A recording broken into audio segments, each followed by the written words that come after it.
Shalom Eastern Shore. I am Rabbi David Tokajer with Congregation Maim Chaim, the Eastern Shore's Messianic Synagogue, and I am bringing you your daily dose of living water. In Exodus 13, we continue to read about God's provision of freedom for Israel as they were leaving Egypt. The Lord has just inflicted the 10 plagues upon the nation of Egypt, and now Israel is on the run, trying to make a fast break to get free of the bondage of slavery. Most of us are quite aware that, typically speaking, the fastest route between 2 points is always a straight line. However, in God's plan, this is not always the case. A lot of times, the fastest route between 2 points in God's plan is the path of least resistance. This path may take us a lot longer to get where He's taking us to, but it can potentially save us from a lot of headache, heartache, and hard-learned lessons along the way. In Exodus 13, 17, and 18, we read, "After Pharaoh had let the people go, God did not lead them along the road to the land of the Philistines, although that was nearby. For God said, the people might change their minds if they see war and return to Egypt. So God led the people around by the way of the wilderness to the Sea of Reeds. And Bnei Israel went up out of the land of Egypt armed." I've always been enamored with these two verses.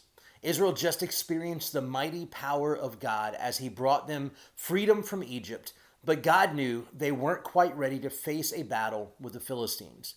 Verse 18 even says that Israel left armed. This would have been with Egypt's armory, seeing as Israel was enslaved up to this point. So in theory, they had the tools necessary to face war and succeed, but they didn't have the heart for it just yet.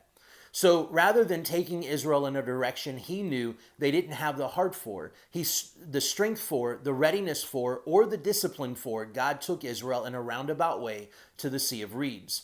This made me think of how many times in my own life that God has brought me on a roundabout way to follow His direction for my life.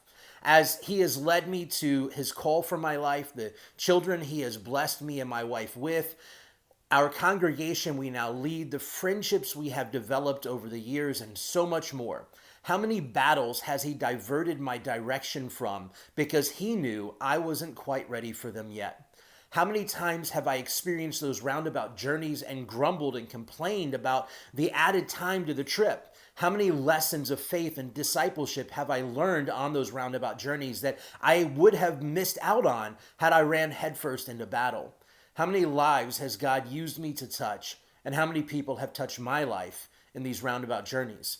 I think this is a tremendously important lesson that we need to take away from the Israelite journey to freedom. Sometimes that journey is short and sweet, but there are also times in which God takes us in a direction that will add weeks, months, even years to the end goal.